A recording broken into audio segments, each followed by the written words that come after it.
Alright, hello everybody, I'm over from the Portland City Gym, here with my Greninja Break expanded deck list.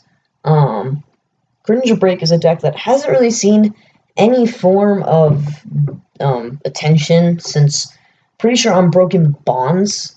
Yeah, that's it. When that new Greninja came out, also, when Unbroken Bonds came out, we got Green's Exploration, so that might also be it.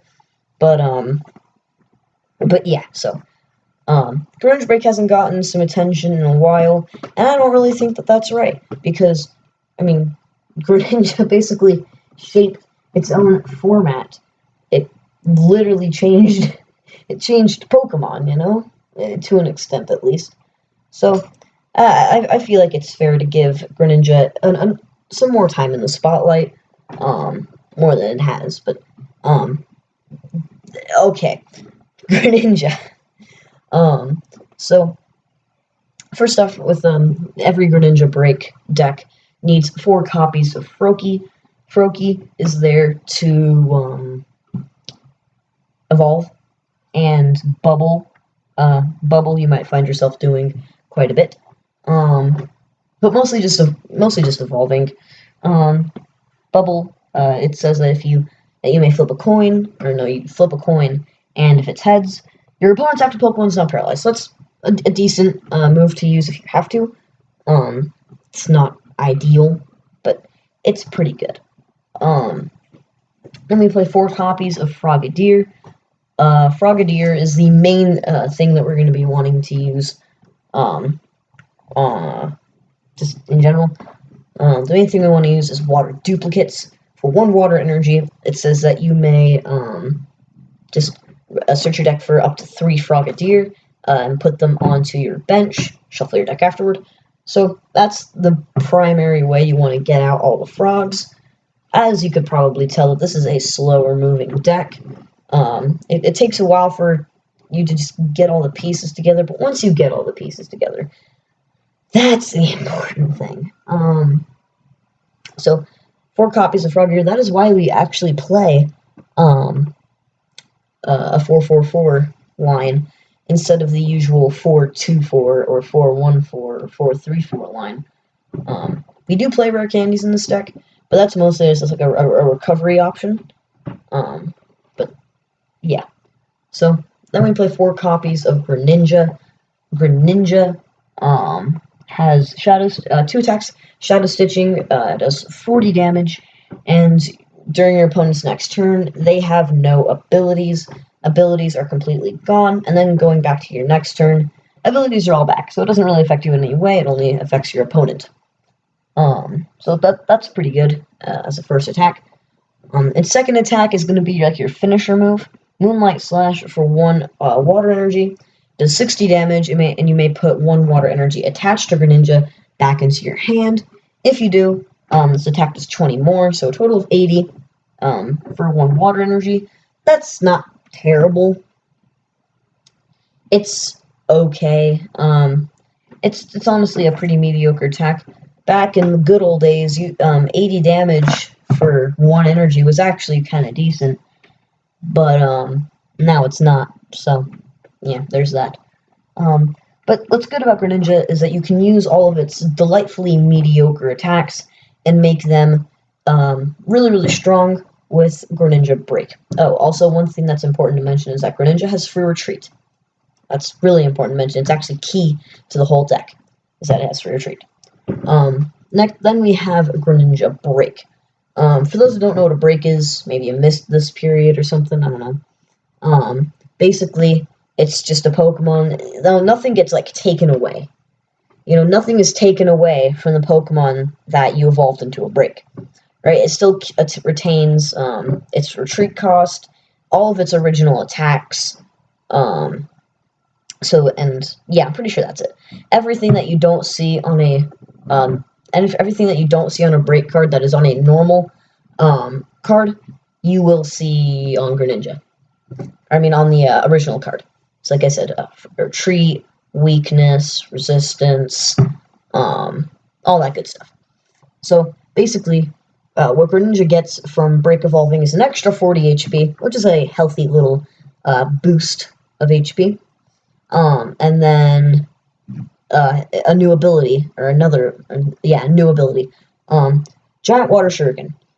Giant Water Shuriken states that once during your turn before you attack, you may discard a water energy from your hand, and if you do, you can put 6 damage counters on one of your opponent's Pokemon.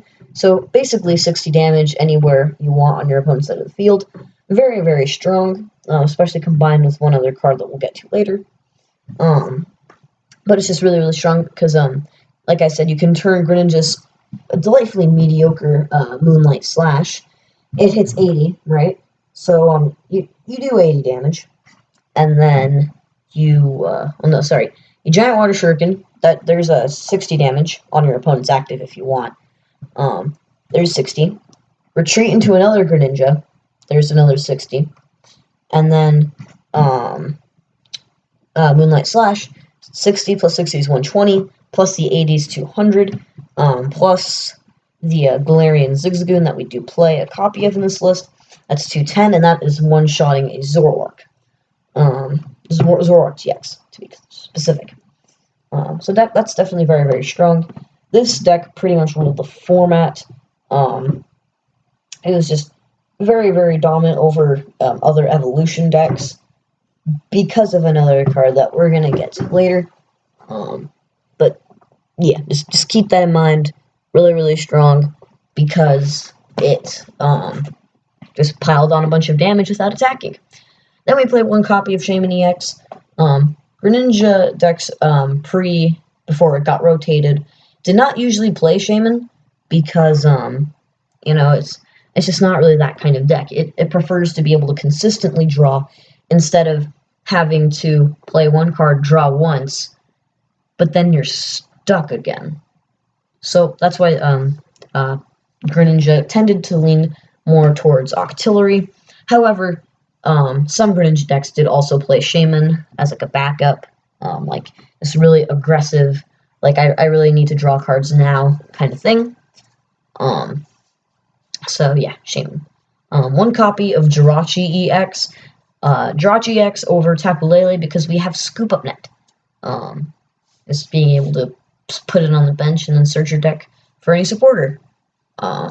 Namely Guzma or N or Juniper. That's it because those are the only supporters we play, but you get it.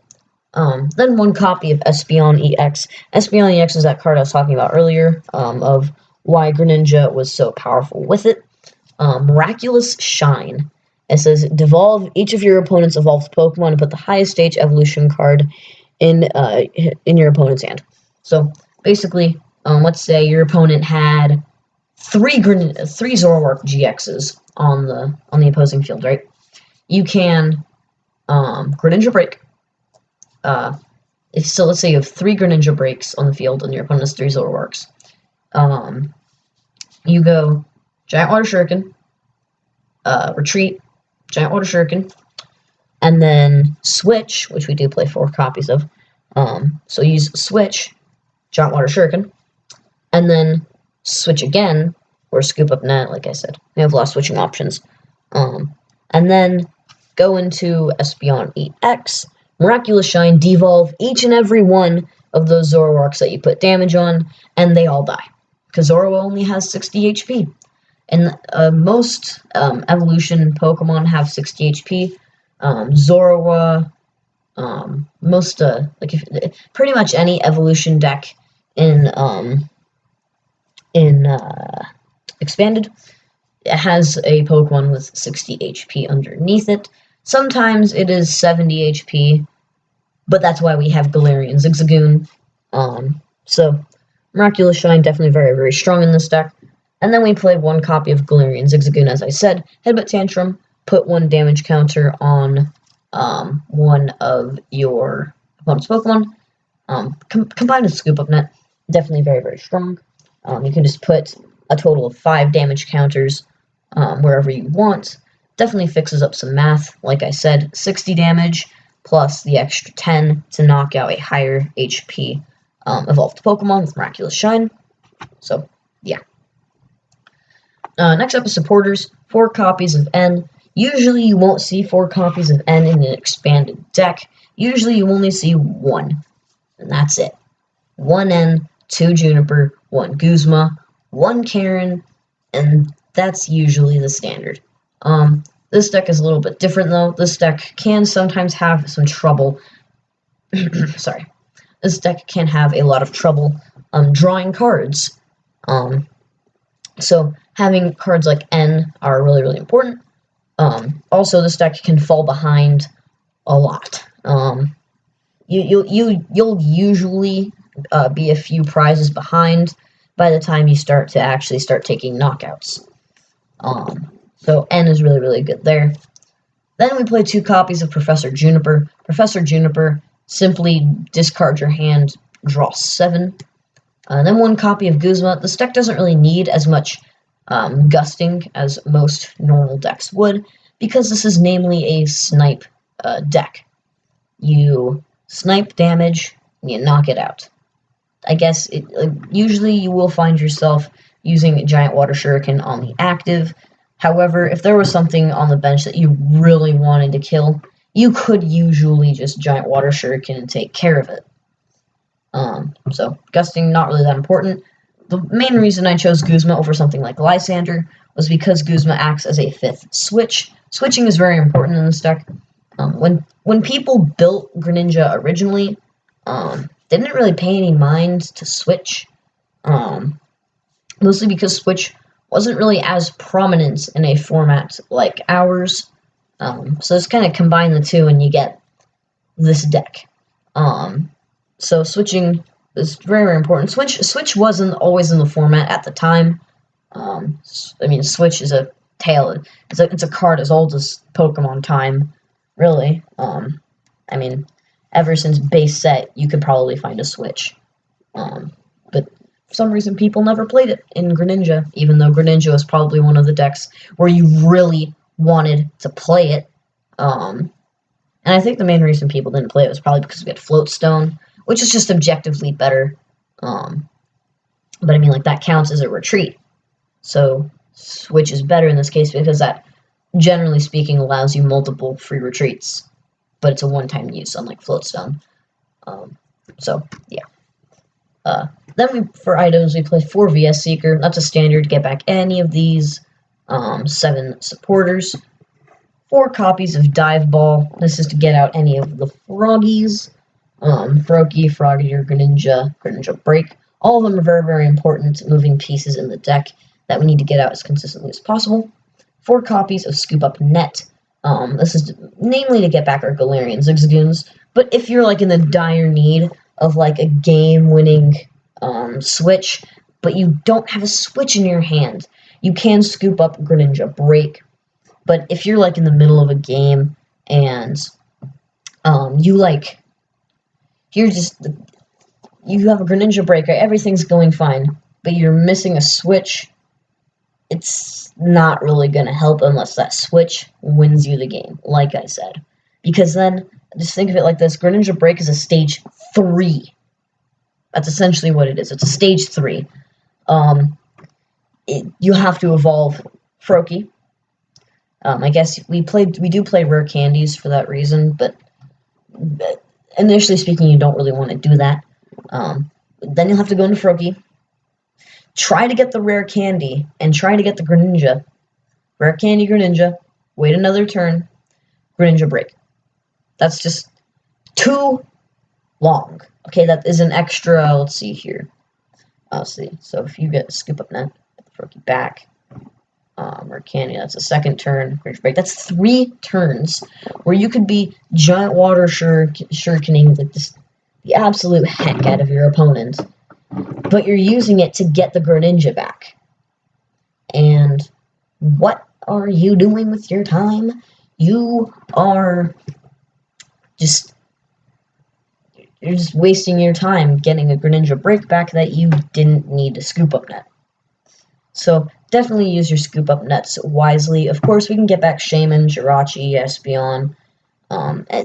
Everything in this deck is Scoop Up Nettable. It's just everything.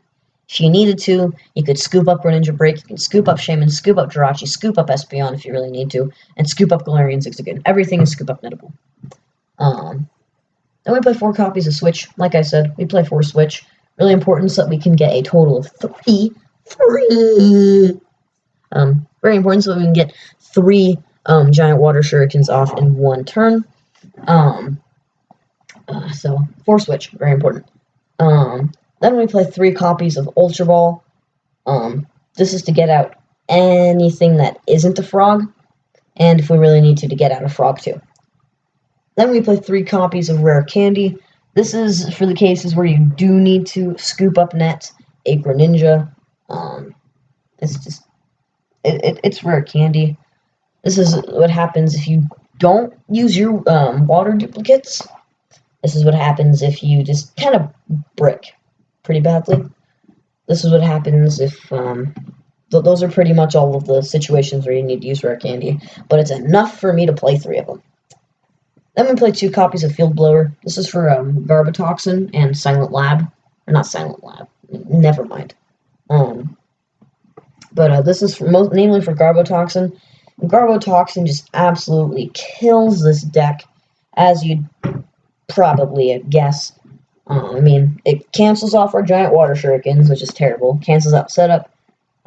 Cancels out, what's Jirachi's ability called again? Stellar Guidance. It cancels out Headbutt Tantrum. So definitely sucks to be up against Garbotoxin. So we play Field Blower to get its tools off. Then we play as our A-Spec of choice, Scramble Switch. This is essentially our 6th Switch of the deck. We play Guzma, Scramble Switch, and Force Switch. 6 copies of Switch in total. Of course, there are better A-Specs. Computer Search can work in pretty much any deck. Dowsing Machine, kind of same thing goes with Dowsing Machine. Life Dew, this is a 1 prizer, so Life Dew might work. Really, any A-Spec works in any deck. Pretty sure Socrates said that or something. But it's not entirely true. Some A-Specs definitely work better in others. However, an A-Spec will, generally speaking, help out a deck no matter what deck it's in.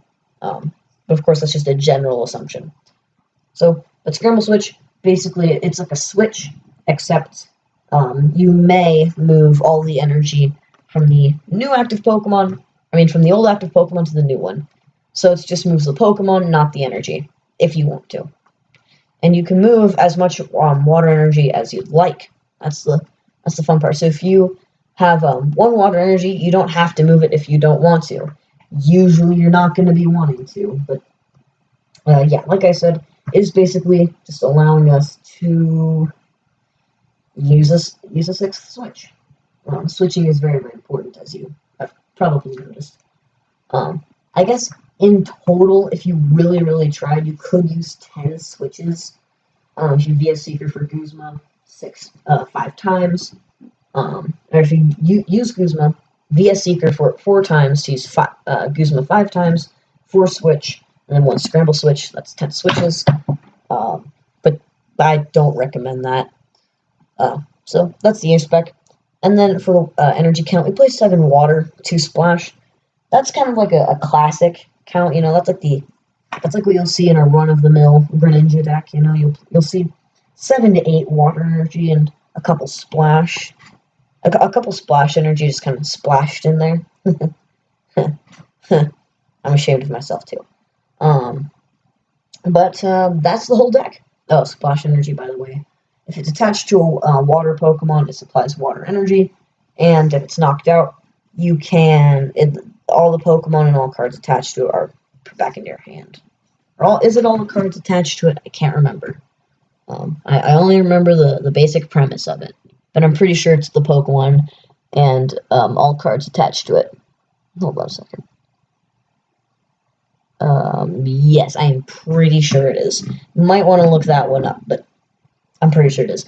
Even if it doesn't bring back all the cards attached to it, it's still good to play. Wait, yes, for sure, it does bring back all the cards attached to it, because then you'd only be bringing back a Greninja Break. I mean, because, you'll lose all the other three pieces, so what's really the point of splash energy? So yes, it does bring back all the cards attached to it. So yeah. Anyway, that's Greninja Break. Like I said, I don't make Greninja Break lists much. That's kind of a weird thing to say you would do a lot of, but so yeah. Thank you all for watching, and as always, this is from the Portland City Gym, signing out. And signing out. Signing out. Someone's